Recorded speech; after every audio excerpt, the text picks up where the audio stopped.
Welcome in to Sweaty Time Pro Wrestling, the only podcast in the Marshland Media Empire conglomeration Experience that details episode by episode, beat by beat, and sweat by sweat.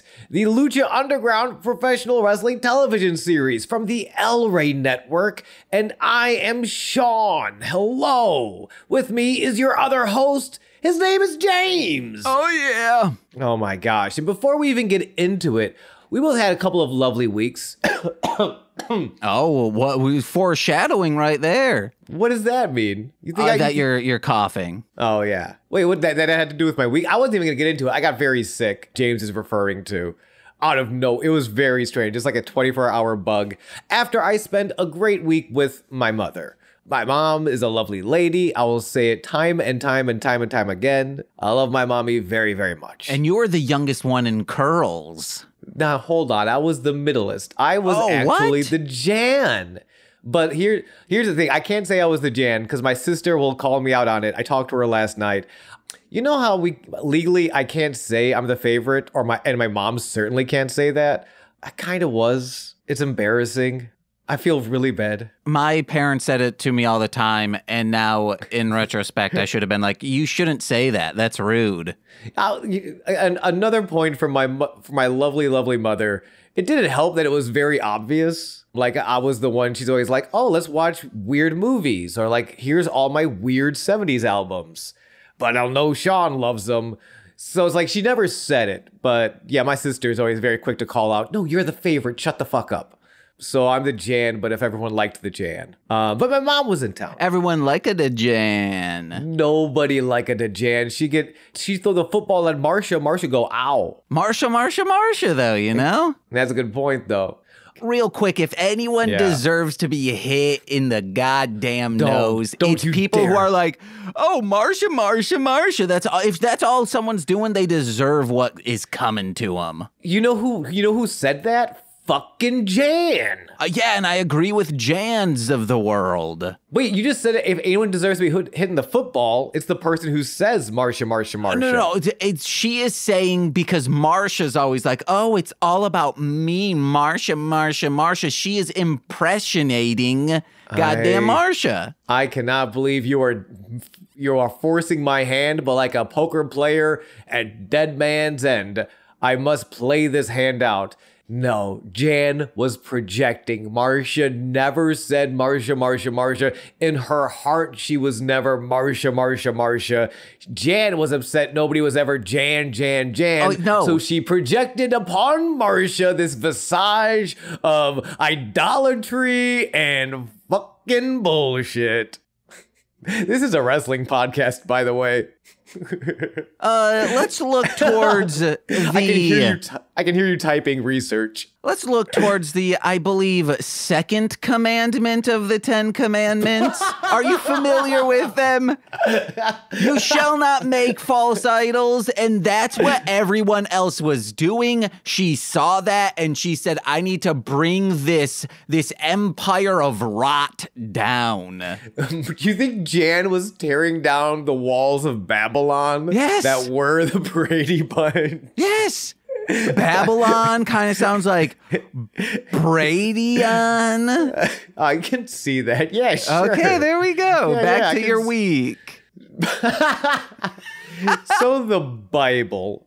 My mom was in town, which was great. I finally got to go to the Lincoln Park Zoo for the first time. Whoa. I know, it's insane. And since I've never been to the Lincoln Park Zoo, I found my new favorite thing to do, not just hobby, just my new favorite activity is waving to animals in the zoo. Have you ever just waved sincerely, like, hello, snow leopard, I am happy to see you, wave to animals at the zoo as like a middle-aged man? It's fucking sweet. I haven't been to the proper zoo in about 8 years because we go all the time for zoo lights, which is during Christmas time, they deck it all out in Christmas lights. That's what you should go to, Sean.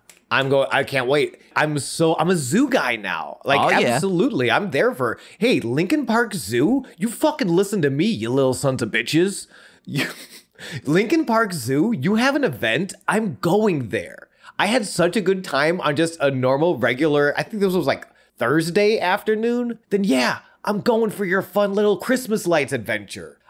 You have an Arbor Day thing going on? I'm Arbor Day'd out for you, bud. I love waving to animals at the zoo. This is not what I wanted to talk about. People who listen to all my shows are going to hear this and then hear the next episode of Mostly Speaking Sentai that we go on a very anti-zoo rant. Yeah.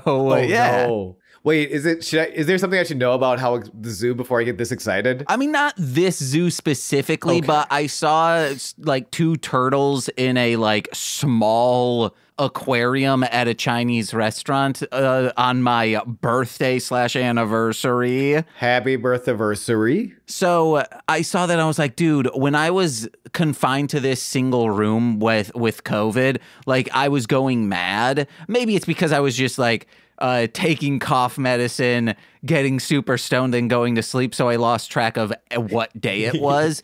But Yeah. I was like, that would suck to be like 2 full turtles in this tiny thing. And then that's how we got on the things of zoo of just, it's kind of sad. Yeah, But that's why they need you to wave at them. Yeah, and it was like you go to the Lincoln Park Zoo. I feel like as far as zoos go, if you're a zoologist or just like, I don't know, someone who knows a lot about zoos, I feel like Lincoln Park is a pretty solid example of like, hey, here's how you give animals a lot of space and a lot of room, and you like how to do conservationalism within endangered species well. Yeah. I don't know, but maybe all zoo. if you're any cryptozoologists out there, wait a minute. gimme. I want to hear about La Chupacabra. Same. So my mom is in town. And like I kind of mentioned before, a lot of my taste comes from my mom, right? The reason I'm so deep into like a lot of dad rock and like Nilsson and Warren Zevon, it's from Nadine, baby. AKA Mom Rock. Yeah, exactly. Thank you. There is another very... How many mom stories can I tell before we get into wrestling? Oh, I'm going to say we need to pad today's episode. Oh, interesting. 'Cause- I have some notes, but okay. So we'll get into it. Fair enough. We'll get into it. We'll get into it. So then I'll tell this one too. I think I've told this one before about when I was first getting into Frank Zappa. Because I'm a big old Frank Zappa guy. I remember listening to my dad and my mom were divorced at the time.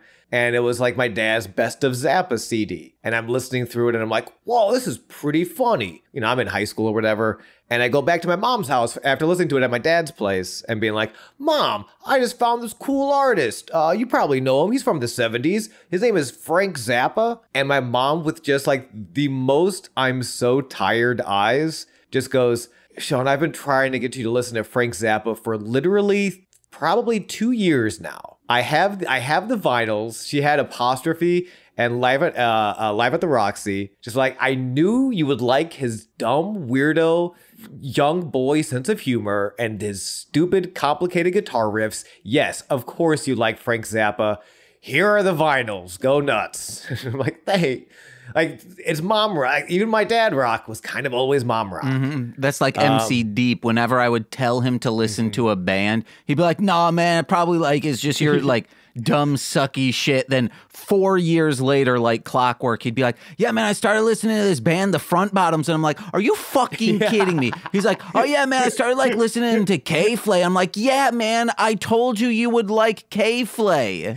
It's like that. But now imagine that the person who did get him into K-Flay and the Front Bottoms had divorced you some years prior. Yeah. Oh, yeah. Yeah. No, but she's always been phenomenal. And they're fine. And I'll say this, one of my favorite memories with my dad, because we're padding the episode, I guess, is still driving up and slowly jamming and start singing along to, it was L.A. Woman by The Doors.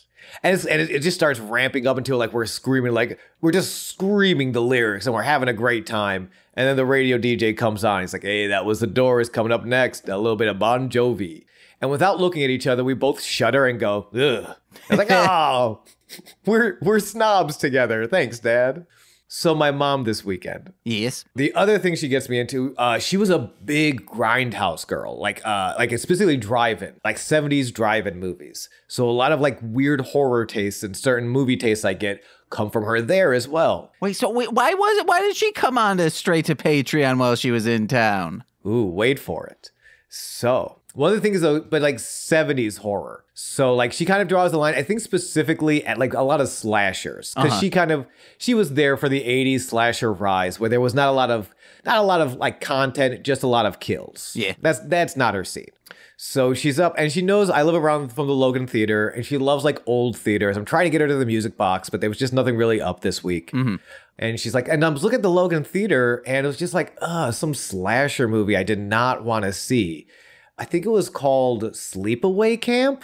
James is making shocked face right now. I did the same. To be fair, she had not heard of Sleepaway Camp. So she didn't know, and if you just see Sleepaway Camp, it sounds like a basic slasher. Oh, yeah. It sounds like someone watched Friday the 13th and said, I'm going to do that. Exactly. And specifically, my mom even straight up called out, and I don't like the Friday the 13th series. But instead of it being teens, let's make it children. Yeah. And instead of it being like removed of all soul and content, it is really just a sweet little coming of age story filled with murder. Yeah. Like that's really, it's a very lovely coming of age story with a lot of heart and soul that happens to be filled with murder. Did you guys see it? No, because I didn't, the thing is I didn't want to like force her into it. Also, I feel like that one might be a weird one for a mother. Like me and my mom can watch a lot, but at a certain point I'm like, I don't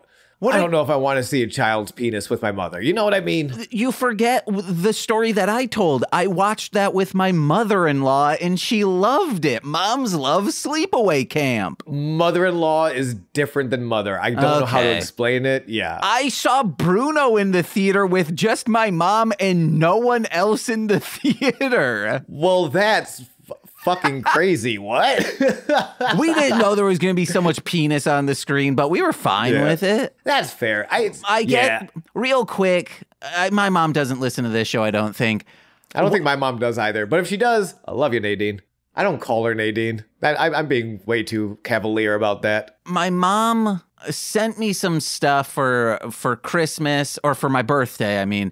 And I forgot there was a second package. So when I opened it, Nicole's like, I don't understand. Like, I told her specifically what to get, and it was a shirt with Snoopy on it, and he's sleeping. And my mom, like, when Nicole said, get him sleep shorts, she's like, oh, I know exactly what he means. So we were like, did she mean sleep shirt and a shirt that just has a sleeping Snoopy on it? So we told this to my sister. The second package did have the sleep shorts in it. Okay. I told this to my sister, and she's like, yeah, mom is wild. She asked me like, oh, what should I get James? Should I just like get him some Viagra or something? Whoa. And because on the podcast, I talk about like, man, I really want to see just what happens. That's wow. I so hope and again, I love her so much with the bottom of my heart, the passion of my soul. I so don't want my mom to listen to this podcast now. I don't think I say anything like, gee, I wonder what Viagra tastes like, but oh my God. Not taste like, what it makes me feel like. Jesus.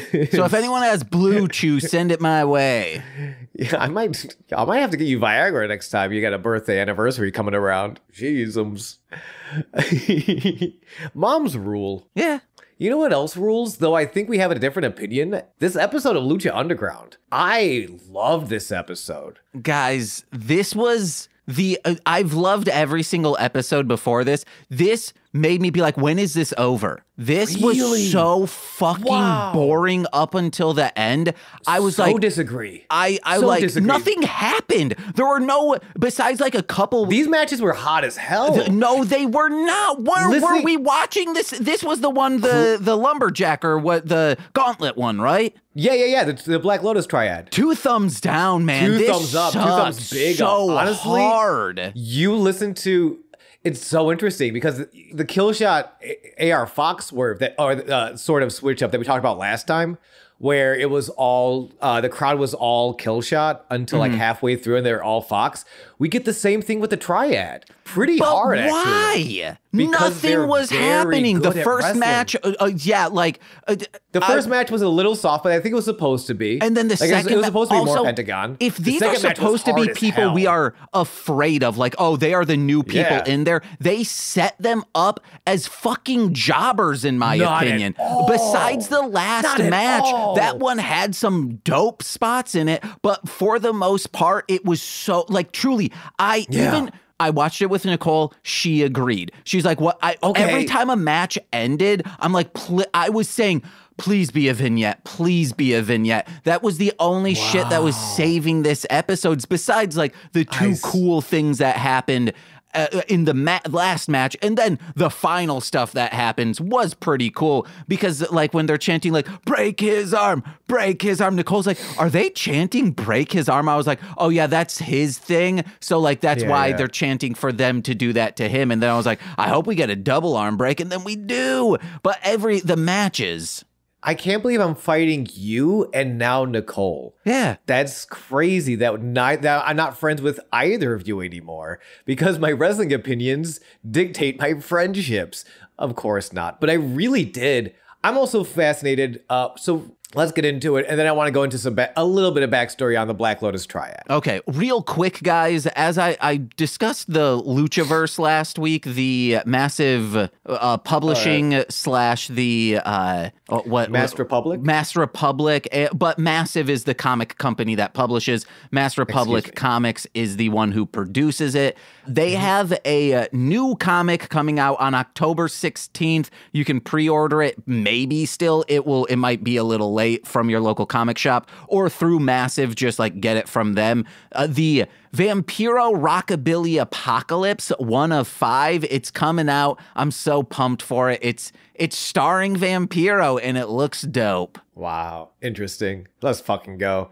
Vampiro is very interesting this whole episode as well. We'll get into it. Maybe that's, I also, like, that took me out of it as well. Like, him not being, until he, like, is like, oh, yeah, I'm getting horned up by this violence. I was like, this sucks. All right, but let's take opinion out of it as we get into it, because I'm not gonna lie, I'm getting a little heated. I was just so opinions, no opinions. Let's just get into it. We get that first. This is episode 13 of season 3, Breaker of Bones. This is the comeuppance of Pentagon Dark, who has been a little shit for a long time now. As much as I love Pentagon, James, I know you've had some feelings, but for the most part, have been like a Pentagon fan. No, the only issues I have is in story. Why are the other wrestlers letting this happen? Oh yeah, that's fair. It's always a good question. He should be getting jumped by 20 people in the locker room after the second arm break happened. Yeah, and then like, dark arts, you know? I love that. That's Vampiro's go-to excuse for a lot of this episode. It's like, it's fucking dark arts, man. What are you going to do? Yeah, I have a note about that later. And I love this recap because I kind of forgot. Remember when Black Lotus killed El Dragon Azteca Sr.? Yeah. Because El Dragon Azteca Jr. remembers. That's the match they were having that Pentagon, at Ultima Lucha, Pentagon interfered and broke Black Lotus's arm at. That's the reason for this vendetta. You started that out like a Tegrity ad. And I started writing it as specifically Pepperidge Farm's Family Guy joke. Yeah. Well, no, South Park joke. South Park. I should have just said Pepperidge Farm's commercial because everybody made that joke. I'm pretty sure like Whitest Kids You Know made that joke at some point too. Wait, that's a Pepperidge Farm, like a direct like thing that they said? So do you remember so and so and so? Pepperidge Farm remembers. Oh. That's like, yeah, that's the origin of that. The origin of that meme was like a Pepperidge Farm's commercial. Okay, yeah, I just thought it was Tegrity, you know? Hey, if you're mad at James for not appreciating the Triad's debut, if you're mad at me for maybe overhyping it, it doesn't matter whose side you're on. You can learn something about commercials in American television history. Babies. We got you. Yes, it's a flashback to that night that he interfered. It's good, and that's why we have this gauntlet, which we set up last week. It's going to be the Black Lotus Triad, who are 3 of Black Lotus's assassins, I think is the best way to refer to them. They're all coming for Pentagon's neck. And we start off with the temple gym at night. It looks like everyone's gone, except for Pentagon and Vampiro. They walk into each other. They bump shoulders. Vampiro's just like, eventually, everybody has to pay for their sins. Even if Penta makes it out of here alive tonight, there will still be hell to pay. Ooh. Because Vampiro remembers Penta's betrayal. Pentagon, no words. Not a single sound is made from his mouth. He just brings up the hands, cero miedo. That's, when you don't need words, you just need a little hand symbol. That's fucking over, baby. I don't know what to say. That's over. That's cool. And it plays us to the desk. Matt talks us in, and it's wild. Vampiro's he's not only, this is probably the least animated we've ever seen Vampiro. Oh, yeah. I wrote it down because it's interesting. He's here, but he's not here. Because it's not a 1,000-yard stare. You know, he's not removed. He's very much here in the building. It's kind of like, I described it, it's numb on the surface, but there's a fire deep within. Like, there's a lot going on behind the eyes of Vampiro, even though he's not doing anything. Did you get that at all? See, I think the real reason he's like that is that he must have stubbed his toe before action was called. Oh, I'm so mad. I love this episode so much. It hurts. Oh my God. This is my top 5 episodes, like legit. What do you think Cage Match has this as? I don't care. Cage Match doesn't do shit. Yeah, it really doesn't, because they have this as like an 8.5 or something, and it Cage totally Match is not. Cage Match gets it. Cage Match gets this. We'll get into it because even up top. So yeah, this is, before we get into the let me finish up the desk bit first. Vampiro considers Matt's words on the Black Lotus Triad versus the Pentagon Gauntlet, but he keeps saying nothing. He just sort of sucks his teeth. Vampiro says nothing this entire intro. And I have Vampiro's face in this little opening, that sort of like nothingness but fire, like you stubbed your toe or you're going to murder. Either way. Vampiro's face is what I fear if he ever finds out about the shit I've been talking about Matt's overselling of comedy.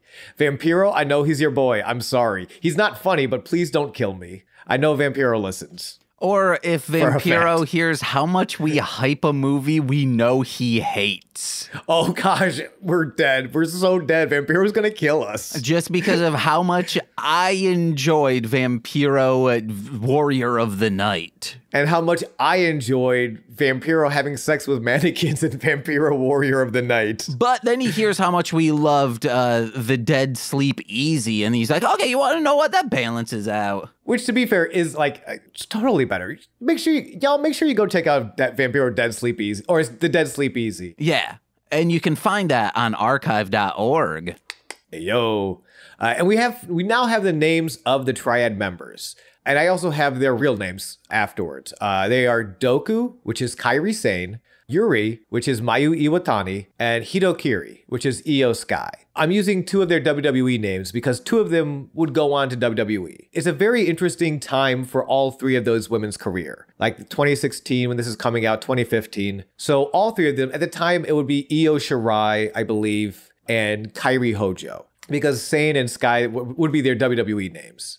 But all 3 of these women are huge stars in Stardom, which is a Japanese Joshi promotion. Joshi being Japanese women. Are you familiar at all with the world of Stardom? I am not. Okay. So Stardom is, I want to say, the #1 all-women's wrestling federation in Japan. Very legendary. Probably the biggest one. Yeah. Sorry, I have so many words. I'm so excited. And I know I'm alone on this, but it's okay.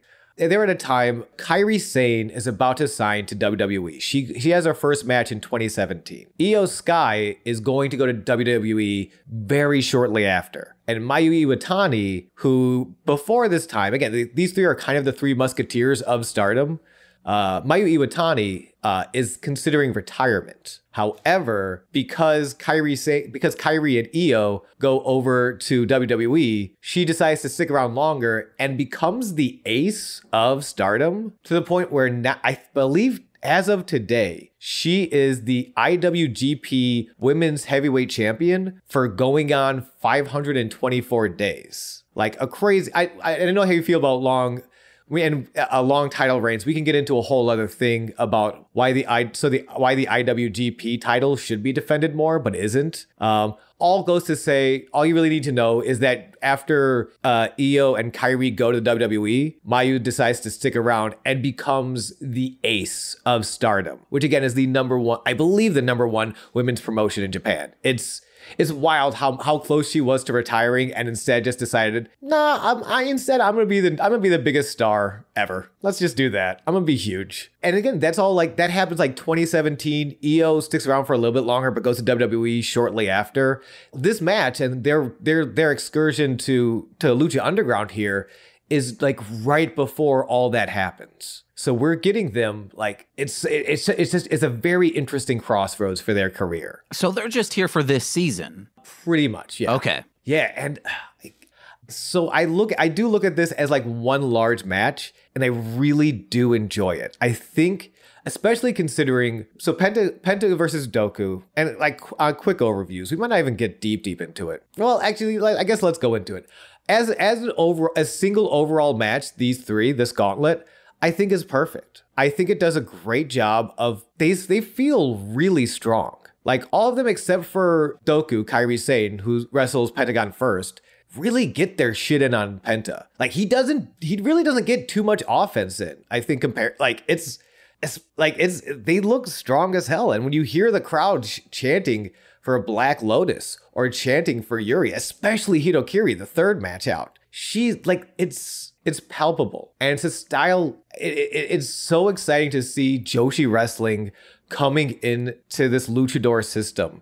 And it's so funny. I think in so many ways it's so similar in that it's, as opposed to American wrestling where it can be a bit more of a marketability and it's a business, like it's culture. It's culture in Mexico. It is culture in Japan. Especially you have a lot of these girls start training at like 14 years old, something like that. All of these women have been wrestling for years at this point. They are peaking. Like they're not veterans in their age. They're on the downturn. They are veterans in how many matches they've had. Which I will say, starting out, like when Pentagon gets in the ring and I see this woman, I'm like, no, like I would just leave because I have only seen reviews of this movie because it's way too rough for me. It's a documentary, I should say. It is Gaea Girls, I think is how it's pronounced. Gaea Girls. Like seeing what Japanese women go through to train for wrestling, it's fucked up. And if you see them in real life, give them all the cheers because they deserve it for what they had to go through. But it's a very difficult system, and it's one of those things we don't want to get. I don't want to be too overly critical because a lot of that is cultural. Oh yeah, right. But Gaea Girls and that Gaea system was brutal. Mm-hmm.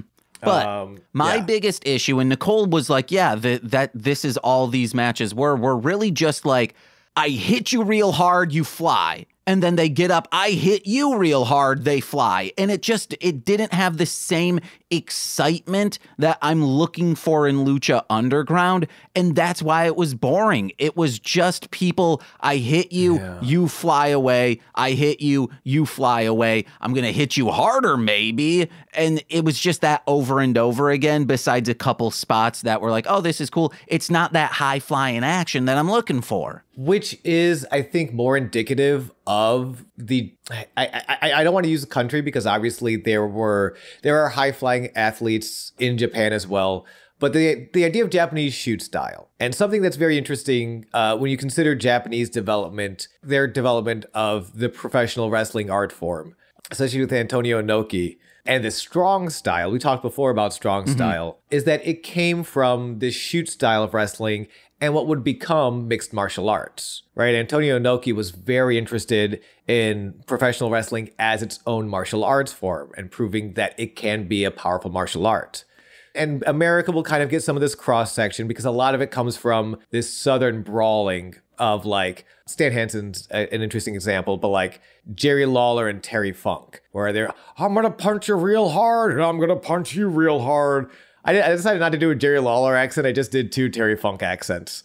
But it evolves from that, and especially evolves from, again, a lot of mixing with mixed martial arts and professional wrestling. So there is a bit more of that. I'm going to punch you, and I'm going to punch you back. And it's interesting because especially live, and if you're not, especially live, and if you're a little more accustomed to professional wrestling, it is one of the, I forget who I was listening to. It might have been Eddie Kingston on like Threads or something, but it was something like it's one of the best things you can do to like simplify a match and sort of reinvigorate people after you get a big hot spot is that like we're both tired down and we're just going to fire back like that. Like we're going to exchange strikes. I'm going to hit you really hard. You're going to hit me really hard. We're barely standing up. Goku versus Frieza. Namek is exploding.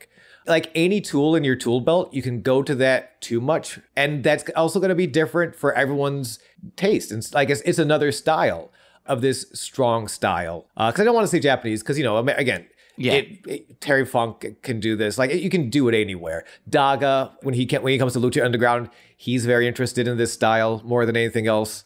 But admittedly, it is not as choreographed or as spectacular, I'll say. Spectacular in the sense of spectacle as the Lucha Libre that we've been watching. And I think with Daga, he is going up against people who are, so like they're blending that style of that high-flying action, but he's coming at it with this strong style. And that's fucking cool. But when it's just like for me, when it's just that strong style, and clearly Pentagon loves that shit. He probably grew up with tapes from Japan seeing this kind of stuff. And he's like, holy shit. So when he gets the opportunity, so like, yeah, good. Like I'm not knocking this style, but for me, like it just nothing but this for the entire episode left me wanting to shut it off.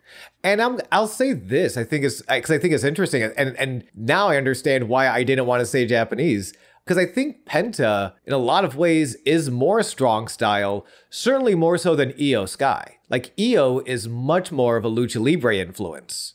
Can you please use their names, what they are in here? Hitokiri, excuse me. Because I'm like, I don't fucking know these people by those names. It's so funny because, again, they're these names for literally 1 year, and then Hitokiri goes on to become the SmackDown Women's Champion. You know, Kairi Sane becomes the inaugural IWGP, and she's like tag team champion. Like, there's so much more famous under their other names, but as someone who doesn't watch a lot of wrestling, Hitokiri, the third wrestler. I think she especially, but I think all of them are probably more influenced by like certain Lucha Libre styles. Because yeah, before shoot style, because I think shoot styles probably really takes popularity in the 90s with Antonio Inoki. And you could go back further and go back to like his fight with Muhammad Ali. But I want to say it's like 80s with like Tiger Mask and you know, certain other wrestlers that went to excursion in Mexico and came back.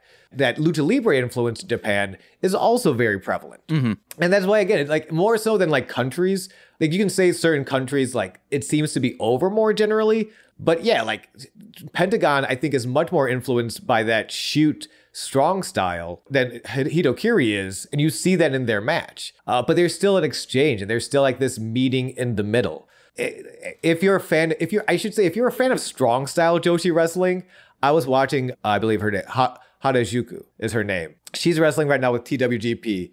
I'm just going to say it was the most shenanigan-filled match in the world. Like, if you're looking for, like, Joshi's wrestling without, like, that's not specifically strong style, but instead she's putting masks on over your head and she tags her partner who attacks you with a pillow. There's many different ways. There's many different forms. There's many different styles within this. Just like in Lucha Underground, right? Mm-hmm. And just like in the 3, like I would say Mayu Iwatani, Yuri, the second wrestler, she's doing much more grapples. And she's a little bit more of that strong style, which I love because she looks like a fucking killer when she does it. Like the second wrestler, Yuri, and she comes out and they're still chanting Cero Miedo. Like they're starting to come over to the Black Lotus Triad, but the audience isn't totally there yet. And then she's like halfway in the ring and they're chanting Cero Miedo. And the way she turns around, As afraid I was of Vampiro in that beginning, I am so much more afraid of Mayu Iwatani, aka Yuri. She scared the shit. If I was in the crowd chanting "Sano Miedo" and she turned around, I would remove my mouth and throw it in the garbage because I would be afraid to make sounds anymore. Like that. And it's one of those things you really can only get away with if you're doing some form of a strong style, I think. That was also one of my biggest issues. All four of them, like Penta was also doing it. Them just like cutting to the camera, the Office style. I was like, you guys you can't do it after every single hit. You guys, they're padding for time. Which actually, you want to know, it makes it like Penta has to be there all 3/4 rounds. He needs a breather. Yeah. I guess you want to know what? Now I'm fine with them cheesing to camera. And the difference is where it's not really padding for time. The difference is like instead of doing like 3 or 5 like really flashy, exciting moves that doesn't look like it really hurts, but that's really cool to look at. They're just like, no, here's 1 or 2 moves that look like they fucking hurt because they do fucking hurt. Like it's a different currency in that exchange, right? Whereas like that's not padding for time. That's like give your bones a second, you know? It's a different currency, and again, it's a different style, which is totally fair. I'm not mad at you guys. I'm just disappointed. I'm kidding. I'm very kidding, of course. Because everyone's allowed to enjoy a different style. That's the beautiful thing about wrestling and the beautiful thing about art. It's not that they need like their bones to be healed.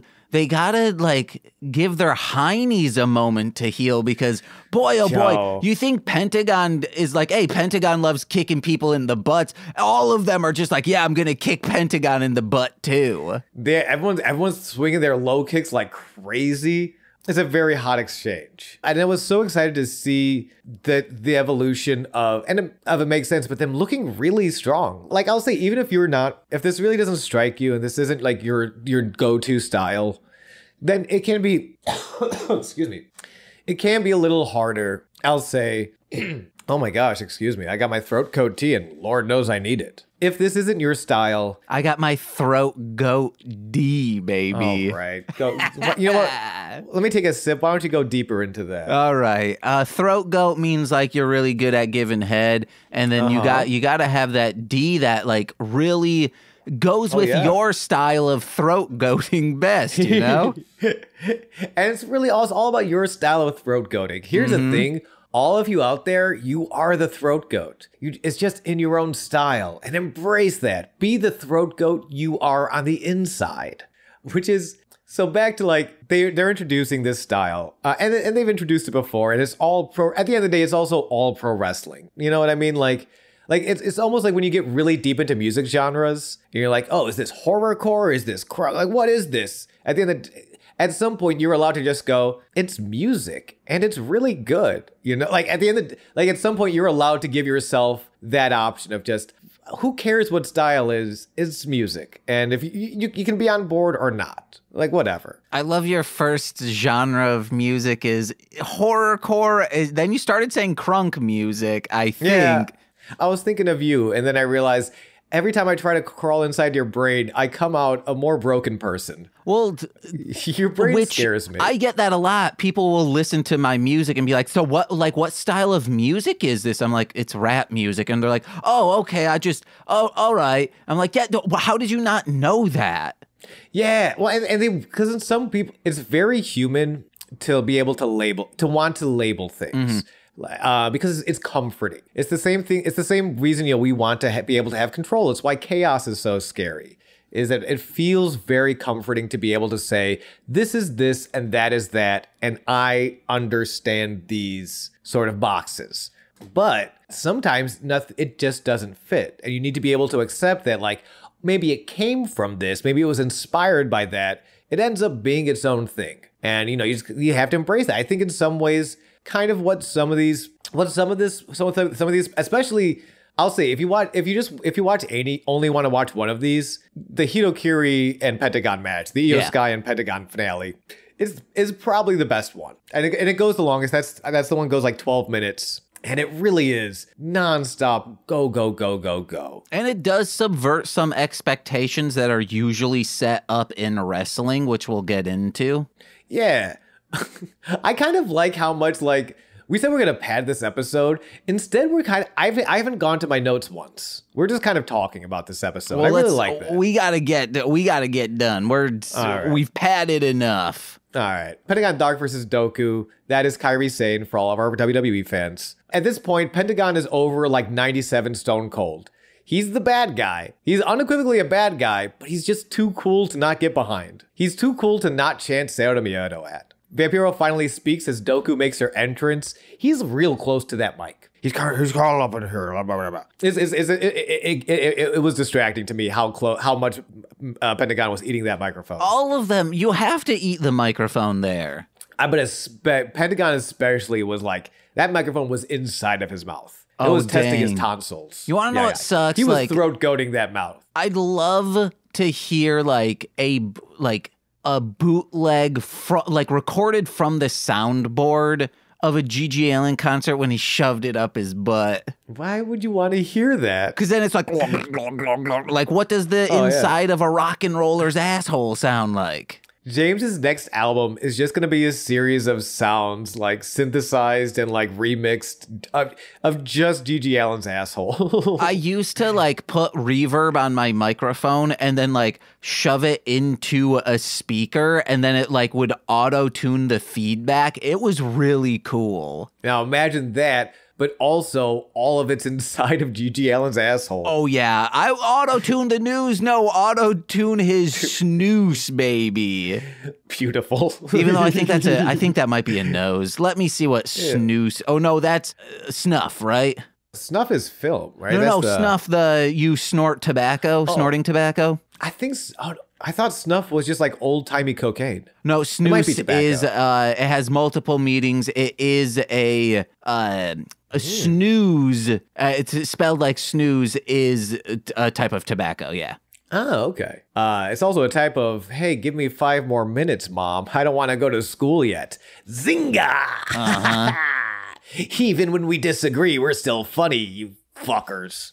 Thank you, Willie Mack, for listening that one time. I love this story that Vampiro goes into. It's the first time he decides to talk, and he tells this story of a big, tough warrior who goes to ask a monk about heaven and hell. And the monk calls the warrior dumb and dirty and a disgrace and an embarrassment. There's no way I can teach you about heaven and hell. And the warrior grows furious. He's so mad. He draws his blade. He puts it to the monk's throat. He's gonna kill this monk. And the monk says, "That is hell." Ooh, the layers. Real quick, you forgot to mention like the further story. Then the monk throat goats the warrior and he says, now that's heaven. Now wait a minute. No. The heaven is so beautiful. The warrior throws down his blade. He drops to his knees when he realizes the compassion the monk has shown by... Oh yeah, drops to his knees, am I right? No. Let me finish. Oh, he's about to finish. No. Once the warrior gives up the blade and realizes the compassion of the monk says that is heaven. And nobody goes down on anybody's wiener. You can reach heaven without oral copulation. Shouts out to everyone who's trying to reach heaven with, can you get to heaven by being a throat goat and sucking some Mad D? Of course you can. I'm just saying there's multiple ways up the mountain. Up the mountain. All right, now you're reaching. The mounded tank. You are reaching, my friend. Yeah, reaching around after eating some ass and giving a hand job. This one's pretty back and forth, but it's mostly Penta, which makes sense. Pentagon Dark is on the run of his life. Like, Pentagon Dark at this point is probably one of the top booked like guys in the company. Like, I'd say like behind Matanza, Mill. I'd say like he's up there with Johnny. Like, if the Black Lotus Triad was out of the equation, Pentagon Dark could take the championship off Johnny tomorrow. Oh, hell yeah. Yeah, like Pentagon Dark, like I would say like, yeah, it goes Mill, Matanza, Mill, and then like the rest of like the top guys are probably all tied. And it probably is like Johnny, Pentagon, Puma. And Phoenix. But not even Puma. Puma's dead. And Phoenix. Yeah, and Phoenix. Like, you can put the entire trios there, but like just because they're doing the trios thing, I wouldn't put them in like that single star push. Yeah. All I'm saying is, out of all of these people in the company, the Lucha Bros are the ones getting a comic book next month. This is true. This is very, very true. And it's all to say, these three debut. It's important to remember this is a debut, right? These three women this is their first match in this company. This is and I would say for a lot of Americans who might not get to watch a lot of Japanese wrestling, probably their first looks at these three women who would all go on to become huge international stars, especially with Hirakiri and Doku, who would go on to the WWE. And I like seeing debuts. I like seeing, I like hearing that first Kiss album before they figure out their makeup and everything. It's interesting to me. Oh, shoot. Hold on. Don't you mean Wicked Lester? Are you kidding me? I thought something had gone wrong with the recording. You took all that time to look up the original name of Kiss? Because I heard it recently on Who Charted, and I was like, what is the name of it again? You're a psychopath, and I love you so much.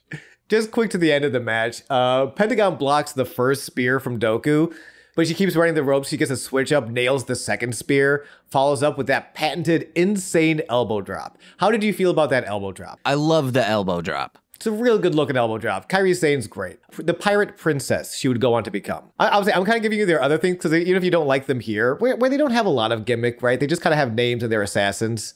If I told you, hey, we're going to go watch the pirate princess. Okay. All right, great. I'm going to make you fans of these three. I'd be like, oh, so is this like, I don't know, a movie? No, she's a wrestler, but she's a pirate and a princess. Oh, okay, yeah, all right. Who's she fighting? Let's say Wicked Lester? Dirk. She's fighting Wicked Lester. Yes. Oh yeah, yes, I want to see her take the shit out of Gene Simmons. Same. She gets that first insane elbow drop. Looks gorgeous. She's fired up, and this is her mistake. She's starting to feel the crowd, which is against Pentagon. Oh, no. So she takes a second to fire up. She climbs the turnbuckle. She goes for that second elbow drop. Pentagon catches her in the sacrifice arm breaker, and there's no escape. Pentagon breaks her arm. The referee has to call for a stoppage at 6 minutes, 9 seconds. Which it's weird that the match gets called for Penta. It should have been like, hey, you got disqualified, but you get to keep going because that's just what you have to do. I buy that from Dario though. Like, remember, this isn't an athletic competition. This is Dario's weird underground cult, right? But I buy that less from Dario because Dario's right-hand man is Black Lotus. Yes. Like that's also kind of why I buy Dario. That's where Dario's almost like bipolarity, and I don't want to throw that around too much, but he kind of is with like how much he loves violence versus how much he has his own self-preservation. Mm-hmm. Like Dario will throw out his own self-preservation if it means seeing a lot of really good violence. Okay. Multiple ways to take it. Let us know by tattooing your torso. That's how you tell us your opinions on things. It's like me in good comedy, like, yeah, I'm against, people who are anti-woke in regular life, but oh boy, I want to see a goddamn Jeff Dunham, Yeah, gosh, you love that Ahmed the skeleton terrorist character that Jeff Dunham does.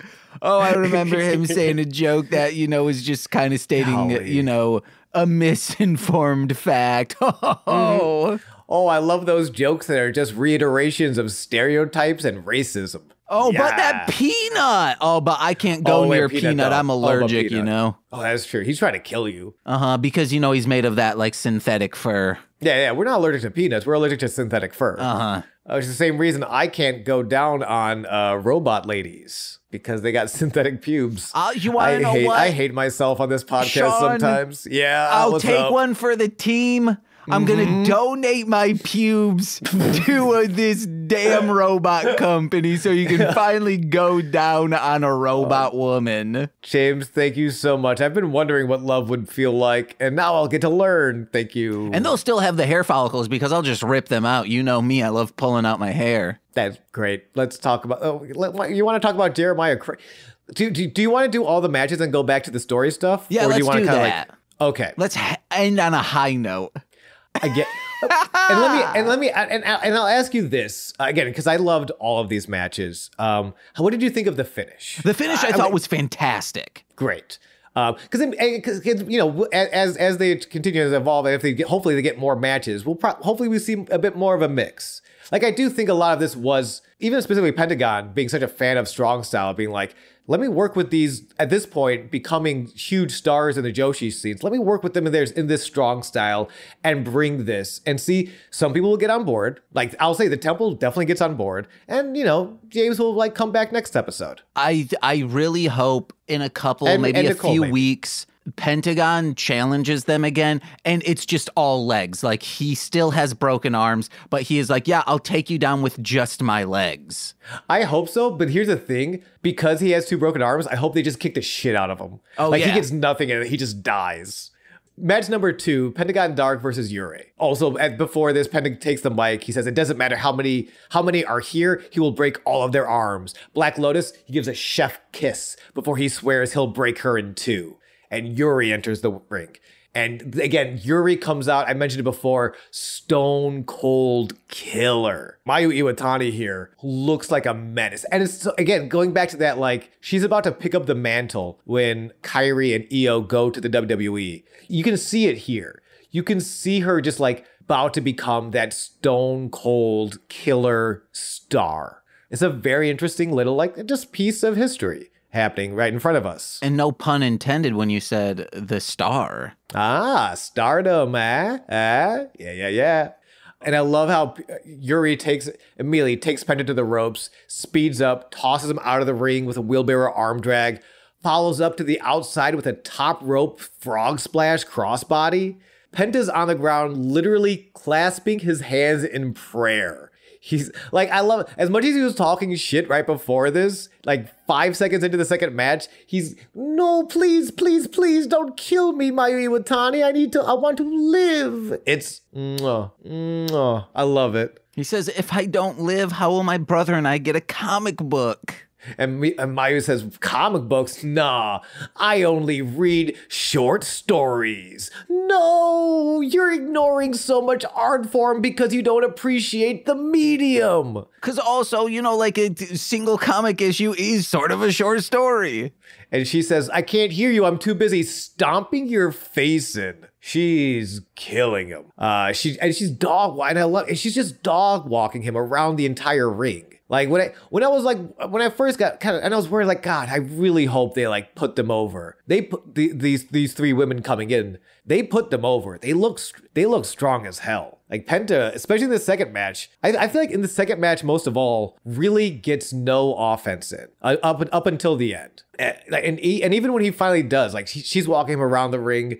She finally throws him out of the ring. And we get this is awesome chants as Yuri's committing murder to Penta. She throws him in the ring as she gets back in out of like desperation. Pentagon picks the leg in that rolling single Boston Crab that we've seen Chavo and Ray been doing. The Lance Storm ankle pick that I've been talking about for the last couple of weeks. Like almost, yeah, everyone. I feel like it must have been Chavo being like, hey, does everyone know how to do this rolling leg grab? Because it's really cool.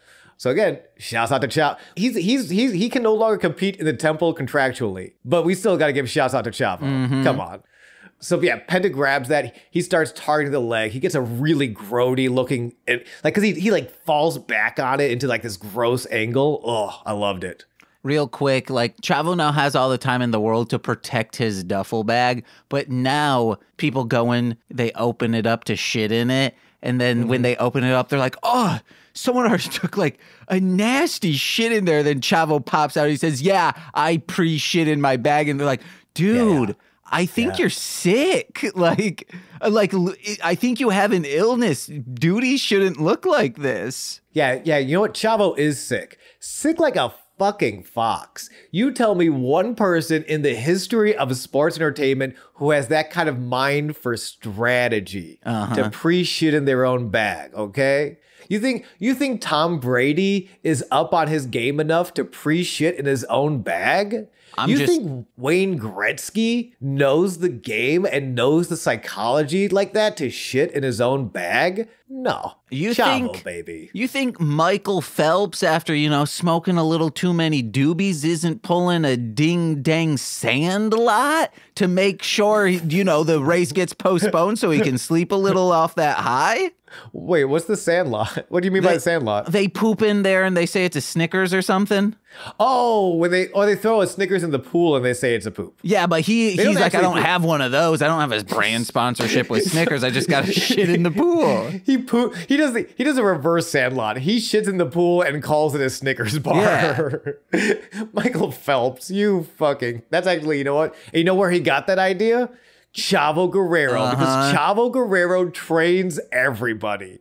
Chavo Guerrero shows up as a producer or at least a consultant on everything. And Michael Phelps is playing like 4D chess because he's like, oh, wait, you guys, it's probably just a Snickers, like someone in the sandlot. See, I'll pick it up and eat it. He picks it up and, oh, no, it's poopy, so no one suspects him. I will say, that's where Chavo was like, I didn't tell him to do that. I didn't tell him to eat the poopy. Oh, that's Michael, man. I don't know. I just told him to watch The Sandlot, like apropos of nothing. I just said, like, well, you've never seen The Sandlot? It rules. I wasn't even a consultant. We were talking at a party once, and I said, you've never seen The Sandlot? It's really good. And then Michael Phelps, he's a fucking sicko.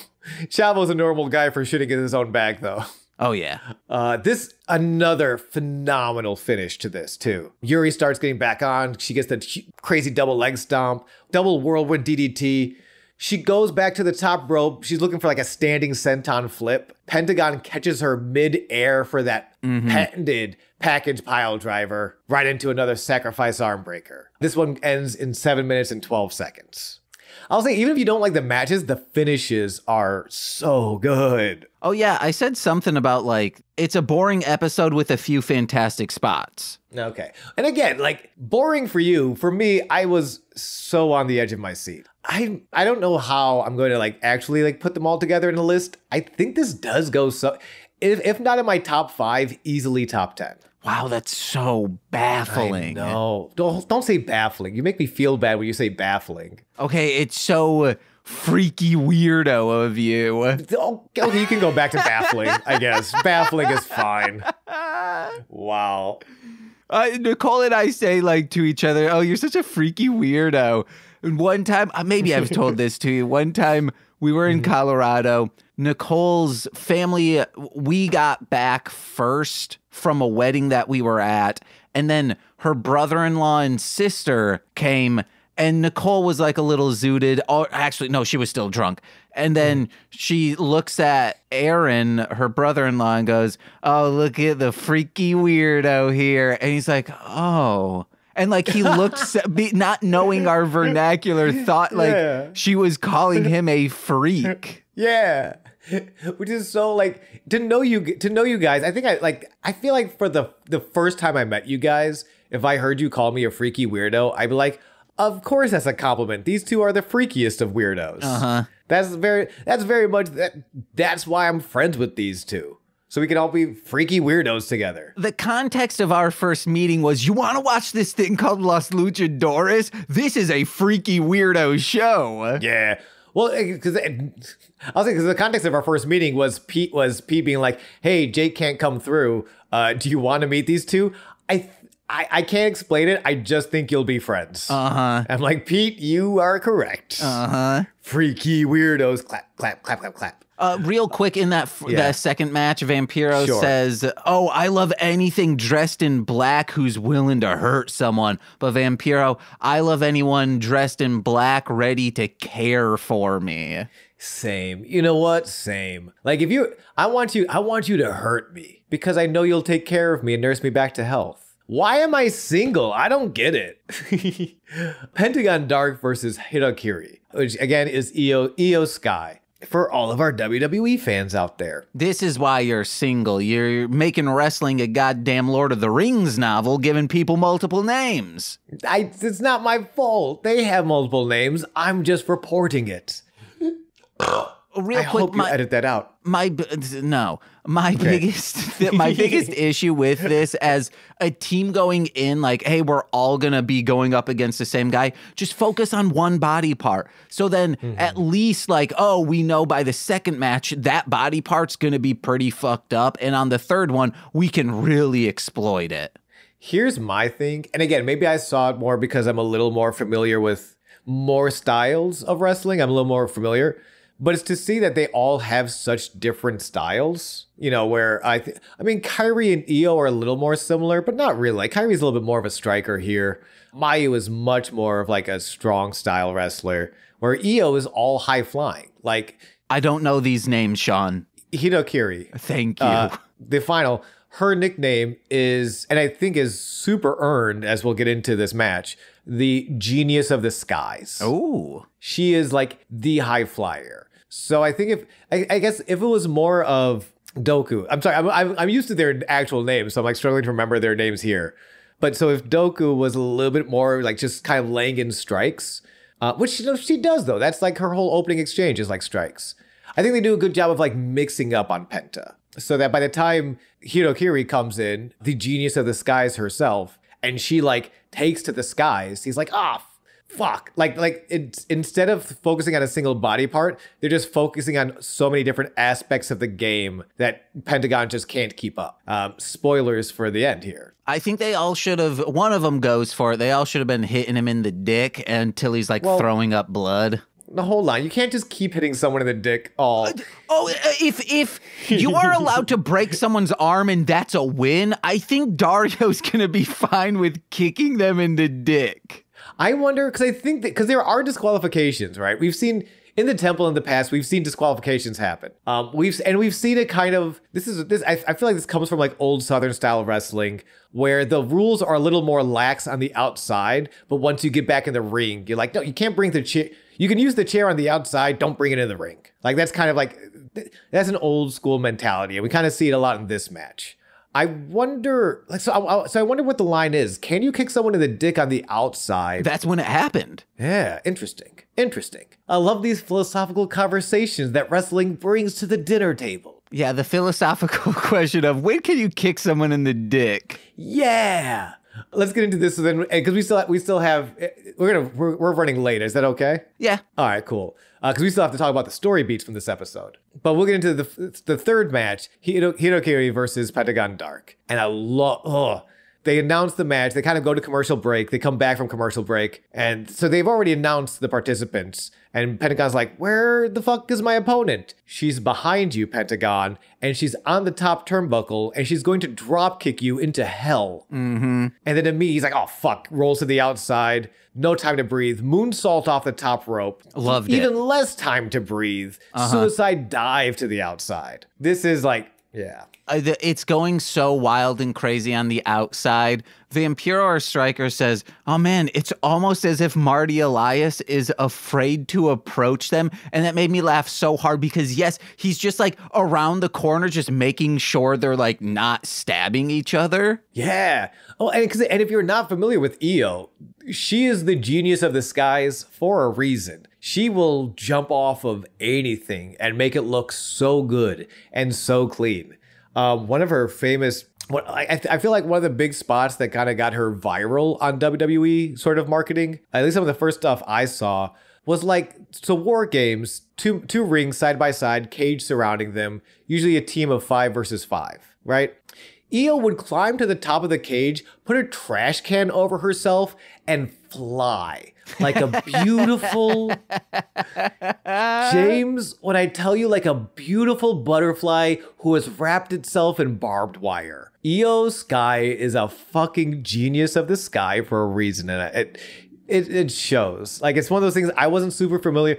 I wasn't super familiar with a lot of these women's career until a little bit later. Certainly not with Kairi, Doku, and Io, Hitokiri. I'm getting there. Uh-huh. I'm learning their lucha names. Certainly not until they came to WWE, unfortunately. But it's so fun now to watch them, and it's so fun to go back and watch their stuff because they really are mesmerizing. Go Grease Lightning. Mesmerizing? Mesmerizing, tantalizing, isn't that the line? I might just be getting this wrong. I think it's hypnotizing, but you committed with passion and fervor, and that's what I'm here for. Penta's getting dog walked around the outside again. Hirokiri and her fucking chair is brutal. Bouncing him off the desk and the barricades and everything in between. Vampiro is extra horny by now for all this violence. Which, speaking of, I wrote down, violence gets him going to Havoc's mom's house for pizza bagel bites. Yeah, she needs to come back. Oh my gosh, if she was the 5th member of the Black Lotus Triad, would be so, if it was just like Pentagon or Son of Havoc's mom comes out, Pentagon's like, no, and she just burns him alive with extra hot pizza bagel bites. Like, these are usually delicious, but you've overcooked them. Now they're molten lava on my skin. That'd be pretty cool, right? Yeah. All right, cool. Still on the outside, Hirokiri pulls up the floor mats. Same corner as Pentagon dumped Vampiro onto when he pulled up the floor mats. Hirokiri body slams Penta onto the exposed floor.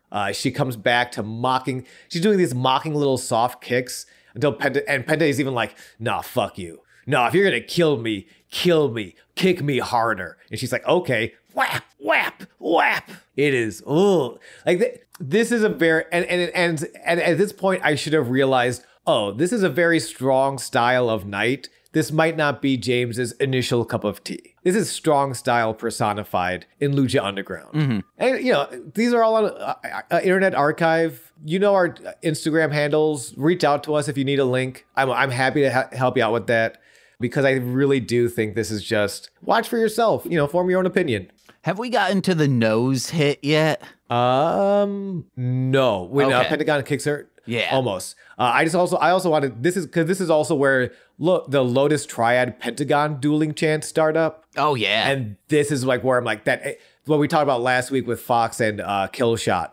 That switch of the audience, especially because even Fox had been there like a couple of weeks by then. These are really this is their first match. They did a run-in for the Aztec Warfare, but this is the first time they're wrestling. So to see them, and not just like Killshot's a big deal. I wouldn't say he's as big a star as Pentagon is in this company. So to hear them get the dueling chants with Pentagon, that's why I'm like, yo, this is huge. But yeah, they're getting like really comparative dueling chants. And this is when Pentagon hits that low, he gets a low drop kick mid handspring, like she's upside down on her hands when he drop kicks her face.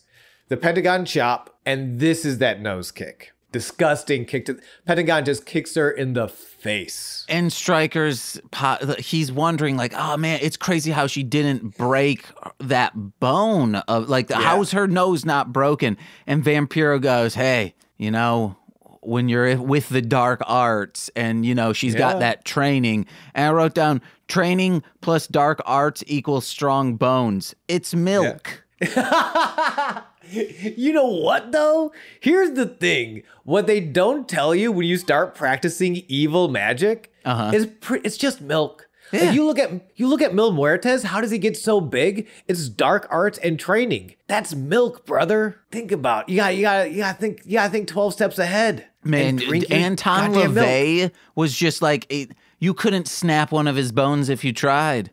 So shouts out to our friend Dace, who was watching 60s horror movies last night. I thought you were gonna say shouts out to Anton LaVey. I don't think I like Anton LaVey. He was one of those 60s Satanists, right? He's just like, I think was just pretentious and douchey about it, but a lot of them, a lot of them were. To be fair, a lot of the 60s, I'm calling it 60s rich people Satanism, which is really kind of no, he wasn't that. Okay. No, he was straight up, he was carny folk. And I have at least I have a little bit more respect than, so we were watching Rosemary's Baby, which is a great horror film. Check it out. It's really fucked up. Really fucked me up. But it just encapsulates the worst aspects of those 60s fucking rich people Satanism, which is these Satanists suck. Satanism is cool as hell. Hail Satan like a motherfucker.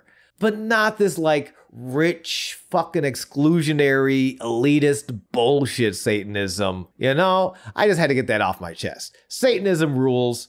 fuck rich people Satanism. Yeah, Anton LaVey he is a theater kid. Like, just straight, and you're like, okay, tone it down a little bit, dude. Tone it down a little bit, but you're still better than, you know, Edgar III and Martha, who dabble in Satanism on the side when they're not making real estate deals. You know, fuck them. Real quick about this match, the thing that I was like, it didn't break bad for someone, or the thing that, like, you're conditioned to believe this. She starts pulling up the mat to expose the concrete. I was like, well, this is going to break. Like, Pentagon's just going to counter this and slam. That does happen, but she counters the counter, slams him, and then she does get slammed on the concrete. But usually it's the person pulling it up, it breaks bad for them. Like, you know, this is bad karma. But no, they were like, we're giving it to you. Yeah, it's so... and they gave it to each other harsh. After the kick to the outside, like, Hidokiri rolls out. This is when Pentagon throws her into the chairs, and she fucking goes. I think Matt even sort of drops kayfabe for a second. He straight up says, like, oh, she's killing herself. When it's like, you know, no, she's been wrestling this style her entire life. She knows what she can do. But, like, yeah, when Pentagon throws her into the chairs, she fucking goes. And then when Pentagon pulls out the cable... this gets very violent. I love this because, again, I know they're two consenting adults and they know what they can handle. It looks grotesque. He whips her with the cable. He wraps it around her throat and he brings her to the ring post to just choke her out. And the way he's like pulling her face into the ring post while choking her with the cable, it is some horror film shit. And I know you don't comment. I know you didn't like this part, but Stryker says, oh, wow, that's looking like the future ex-Miss Vampiro right now. I thought that was fun because it's so like him roasting his friend in a way a friend would roast them. That's fair. You are correct. The reason I didn't like it is because I thought it brought a little too much sexuality into being a gender match. I thought you wouldn't have liked it because it's like, come on, like you're just bringing up Vampiro's not good relationships with, like, he can never find Miss Right. Oh no, it's not that. For me, it was like, this is an assassin. And I guess Vampiro's kind of like a wild enough dude that he would want to marry an assassin. Yeah. But to me, it undercut a little bit of like, no, this is an assassin and we need to be afraid of her. But that's goddamn Village, Resident Evil. Yeah, you're supposed to be afraid of this woman, but everyone's making big mommy MILF memes. James, would you be shockingly surprised to find out I don't enjoy most of the internet? I find them repugnant. No, dude, you love it. You're like, oh, where can I get this Sonic fanfic I've been searching for? I think this was off mic, but literally our conversation today started with, I spend 5 seconds on Facebook and I immediately regret it. Yeah. Like, I can't. It's like, I will check my social media, and if you guys want to reach out for anything, feel free. I'm happy to like respond and stuff. I don't traditionally enjoy social media. It feels bad. It feels bad in my heart. I love mommy milkers. I don't like how the internet responds to mommy milkers. I'll put it like that. Yeah, our listenership is not as what it could be because I just don't interact on the internet. If people interact with me, I interact back with them. If they're nice, there was this one person, I think I sent you it. They posted a meme of, it was Squirtle, Wartortle, Blastoise, and it was like a dude from Sugar Ray, Guy Fieri, and then Violent J. And it was his Shangri-La era. And I was like, oh, the best he's ever looked is the Shangri-La era. It was a great look. Then he was also like tinted blue, so he looked more like Blastoise. Yes. So like, like, but that was the Shangri-La era. That's how you know. Oh, okay. So, oh, hell yeah. And Shaggy's was red, like instead of black. So the person who posted it was, oh, did he ever figure out how magnets work? And I'm like, So then I'm like, if you want to play it like this instead of having an actual conversation, I'm gonna have to actually you. That's technically Shaggy Too Dope who said that. And honestly, I appreciate you doing that. I'm usually the same. There's a big thing, and I think it happens more and more now. It's one of the side effects of growing up with the internet and having the internet. It sounds kind of boomer or like old, but it's true that people don't really know how to hold conversations meaningfully anymore. They just know how to leave a comment. And I think that's part of, that is part of growing up, I think, or it's part of becoming a full person, is understanding the difference between leaving a comment and having a conversation. And I gotta be honest, 9 times out of 10, you're gonna get so much more out of a conversation. There's nothing to leaving a comment. It's an improv, I guess. It's the difference between making a joke in a scene versus yes-anding something in a scene. And I wish I could think of a better example than improv, but it's just how my brain works. You love the improv. I love the improv. Shouts out to Jeff Garland. But it really is. Like, if you can go in and make a joke, it's like, cool. Now what the fuck do we do for the next 5 minutes we're on stage? Make more jokes. Make me laugh funny, man. It's improv comedy, not improv whatever the fuck. But even that right there, look at you going in and making a joke instead of like indulging me, like having a conversation with me. Like, because how do I heighten that? I'll say something funnier. And what is funnier? I don't, like, scientifically, I guess we just go more shocking.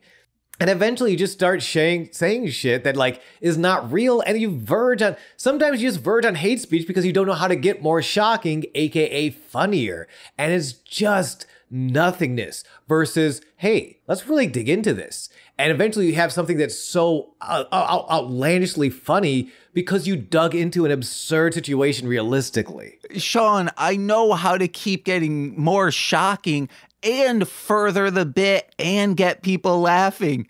I shove a live microphone in my ass. That's not hate speech. No, that's love speech, baby. Might give me a hate queef later, though. All right, now that went too far. That's the line.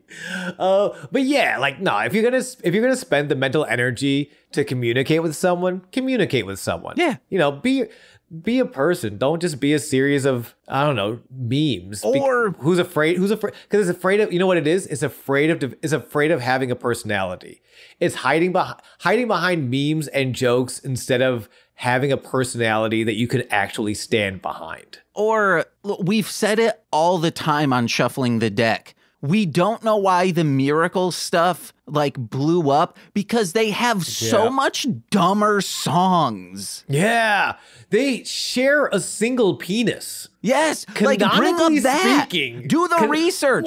Further the bit. Don't just talk about the magnets. Talk about how, like, they have an entire song where they're like, oh, everything that's been said has already been said. And one of them is like, all the colors have been seen, blue, purple, aqua, green. Like, it's bad. What? Yo, their most romantic songs, the only way they can write a romantic song, and that's being very generous with that word, is if it's a dead body. Talk about their necrophilia. And every time, because they try to write songs about living women, and it doesn't work. It never works. I would actually say their most romantic songs, their most like sexy songs are about having sex with dead women. Their most romantic songs are about ghosts. Okay, still dead women, fair enough, not bodies, but yeah, they can only express love. There are so many worse things you can talk about than the magnet, or I won't say worse, but wilder stuff. I will say one thing that they have in common with, it's the same as Anne Rice, you know? Wait. She can only talk about, you know, like romancing the undead. She's never talking about romancing real people. If you really think about it, Anne Rice is the original Juggalo. The ICP's on the same level as Anne Rice in one regard. Yeah. You know who's not on the same level as anybody? Hitokiri at the end of this match. Let's start breaking it down. On the outside, Pentagon has the chair now. He's setting up Hitokiri to just Irish whip her to death through the chair. She kind of stops last minute. He runs at her, drop toe hold into the chair. This stuns Penta long enough so that Hitokiri can climb the stairs, all the way to the top of Dario's office. This is a sheer drop that is so fucking like the Angelico dives to the rings are scary, but at least he gets to the ring. Yeah. And he gets like and with that much space that he covers, I feel like there's a little bit more like it's not a sheer drop. There's a little bit more dispersal of energy because he's going more like horizontally. It's a crossbody from the roof of the office to Pentagon standing up. Looks like she caves his skull in with this fucker. It is insane. I'm sorry, my breath is being taken away again as I like relive that crossbody from oh my God, James, this crossbody though. I'm pretty sure it was a 24-hour bug that you had that's taking your breath away. It can be two things. She sends him back to the ring. Penta tries to get that package pile driver. It gets reversed into a Canadian destroyer. Pinfall victory. Hidokuri defeats Pentagon Dark, in 12 minutes and 49 seconds. But there is still one more match because like we just talked about last week, the gauntlet is not over until the Black Lotus Triad in totality face Pentagon. Nicole did keep calling them the BLT. The BLT. And BL of the BLT is next. But honestly, fuck that. Marty Elias doesn't even get to ring the bell before Black Lotus kicks him in the chest. Because this will not be a match. This will be a murder. Oh, yeah. Or better yet, a sacrifice. Black Lotus takes Pentagon's arm, breaks it just the same way he broke hers. That same sacrifice armbar. The first time that move has been used against Pentagon. He finally gets to feel what it feels like. And just as the Black Lotus are standing over him in triumph, in victory, in death, Dragon Azteca Jr. at the top of the ramp comes down to the ring.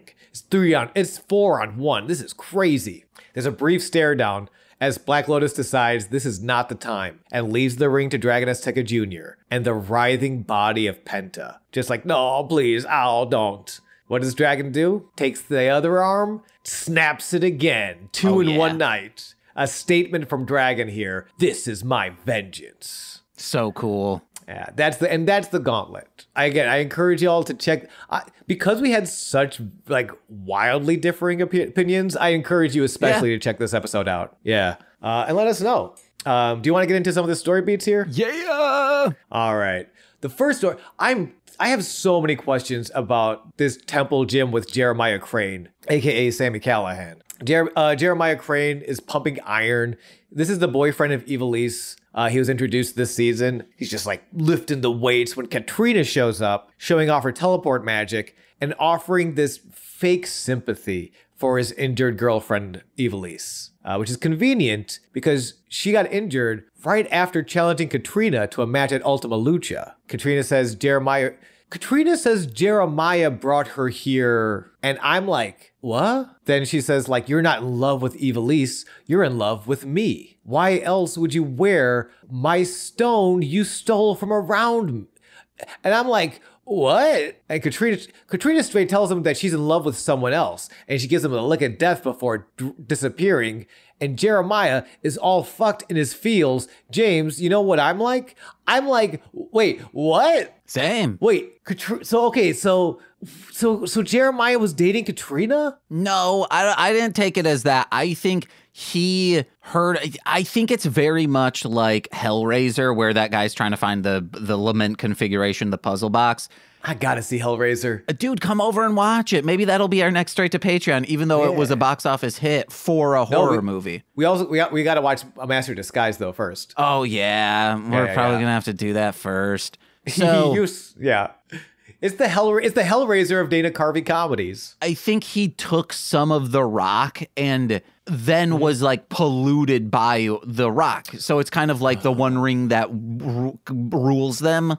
Here's my question. Do you think he'd started dating Ivelisse because he knew she was in the temple and he could get closer? Do you think that's the only reason he's dating Ivelisse? I bet, yeah. I'd actually appreciate that more because I think he's sort of a fuck boy, like Ivelisse. Yeah. Ivelisse is too good for him. Ivelisse is too good for him. You know who? He's not, because there's two types of fuck boys. There's the fuck boy Jeremiah Crane who's using Ivelisse. He's real manipulative. And then there's Vinny Massaro who just wants to eat chicken and shit, but he just never can. Be a Vinny Massaro. If you get a chance, be a Vinny Massaro. Who do you think Evilise is, or not Evilise, the Katrina is really in love with? Oh, I think it's got to be Mill, right? I think it's probably Son of Havoc's mom's pizza bagel bites. Ooh, can I change my answer? What to what? To Son of Havoc's mom's pizza bagel bites. All right, yeah. Yeah, definitely. I think it's Phoenix. That is going to murder Penta. You think it is Phoenix? Yeah. I thought about that, and I think it's cute. I think she wants to use Phoenix more. I don't think she's in love. I don't know. I don't think she's actually in love with Phoenix. What if it's I think she's in love with Matanza? Phoenix's Speaking of Matanza, though, we go to Dario's attic prison, which is in the attic of the temple. And Matanza, he's punching a wall because Dario never put in a punching bag in his brother's cell. That's fucked up. Why don't you just give him a punching bag? Your knuckles aren't going to get strong with, just a soft punching bag. You need just a bit. Or he's trying to... What's that movie where they put the poster on the wall of a jail cell? Is that Birdman of Alcatraz? The Shawshank Redemption. Shawshank Redemption, thank you. So I think the blood is covering up the hole that he's been punching in, Ooh, wait, let's get into it. Because I love this, everything about this scene. Yeah, Matanza's punching this wall. Dario walks in, he's pleased as punch. He's like, oh yeah, you gotta get ready because next week we win you back that title. I forget the first thing he says, but this is like he doesn't speak. Matanza doesn't speak much. I don't think this is the first time he speaks, but he does not speak much. But he does speak here when he says no. He's like Chuckie Finster in Rugrats in Paris. He is exactly like Chuckie Finster runs back into Paris when he opens the door to the church and he runs down. He screams, "No!" It's his first word. Yeah, and Dario is confused, much like Charles was. He's like, "What do you mean? This lady's not an evil woman who's just using me to get a better image to get promoted in her company." Spoilers for Rugrats in Paris. He's like, what do you want? It's one word. Matanza says, Mysterio. Dario finally looks behind Matanza, sees the pattern that Matanza's made in his own fist's blood. It's a question mark. Same kind of question mark that appeared over the temple when Mysterio was going to debut. Dario's freaked the fuck out. I'm freaked the fuck out. Ray better be ready because Matanza, as they pan out, just screams, Mysterio. Oh boy, oh boy, oh boy, oh boy, oh boy, oh boy, oh boy. And right at the end of the match, at the end of the night, like a post-credit sequence. Also, and real quick, Mysterio Matanza. Yeah. Oh yeah, baby. All right. And we're wrapping it up after the whole Dragon Azteca Jr., this is my vengeance. We cut to somewhere outside. I don't know. There's a child piano music and it's creeping me out. There are candles lit in a dark room. We see Prince Puma come to life in a casket. And even freakier, Zombie Vampiro tells him to come with me. I mean, as Zombie's going to another Mill Puma match, I'll love it. I am so on board with Puma from a casket and Zombie Vampiro. Let's fucking go. Ooh. Wow, that was a long that was a long one, but I had a lot of fun. That was good. Because that is this week on Sweaty Time Pro Wrestling. If you want to check us out, check out the aforementioned socials. Reach out to me at Sean Marciniak. Insta, X. Again, I don't check them too much, but if I get a message, I'll be sure to check it out. And make sure you check out twitch.tv/Goose Von Kaiser, where I'm there as well. Hey, James, why don't you hit him with them good plugs, daddy-o? Hey, guys, I have a new album with Dragon Boy Suede, as well as a slew of producers coming out. It is The Dragon and the Monsters, remakes and remixes. It's a remix album of The Dragon and the Monster that I put out in April with Dragon Boy Suede. It's got a bunch of producers. We're remixing those tracks. It's a good time. That's out on October 25th. Yes. Check that out. It's a good time. Head over to patreon.com/ML. Oh, wait, and you can find that at Marshland Monster, 3 words, wherever music is found on October 25th. Listen to the original album. It's there. But head over to patreon.com/MLMpod, where for $5 a month, you get exclusive content every single Friday. This Friday is the pilot episode of the Magical Girls show that Nicole and I are doing. We're going to work out the kinks where we are watching Slayers, the Slayer specials, or Slayer's Book of Magic is the name that it's subtitled here in the States. You can find it on the internet to watch by not legal means, but that's going to be a great time. It's going to be fun. We're getting rip-roaring high and watching Magical Girl shows. Yay, yay. And ask us for a Discord link. I think it's in our descriptions. Join that, and you can vote or let us know out of 3 different names that we got bumping around for that new show. And if you're a $10 patron, you get all of that, plus bonus exclusive content every single month, once a month, in the form of straight to Patreon right now.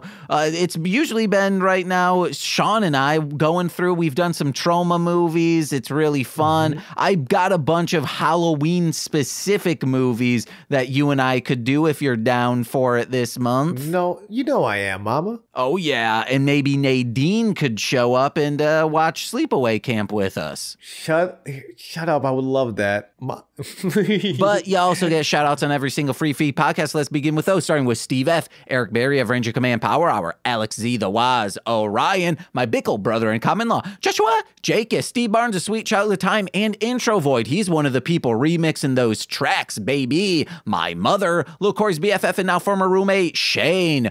Twitch.tv/Core Winning, it's Corwin. And from the ROM Complex, as well as Formulaic, a podcast and script writing, it's twitch.tv/R2Shelby2. And finally, from Speed Radio, a podcast all about Sonic the Hedgehog, which I was on recently. I think it released this week. I am discussing the Tails 30th anniversary comic that IDW put out a couple years ago with the $10 patron himself, Zinny D, a.k.a. Tay, from Speed Radio, a podcast all about Sonic the Hedgehog. And I've been James. And I've been Sean. This has been Sweaty Time, Pro Wrestling, Purple Prancer Forever, be like Bob. Bye-bye.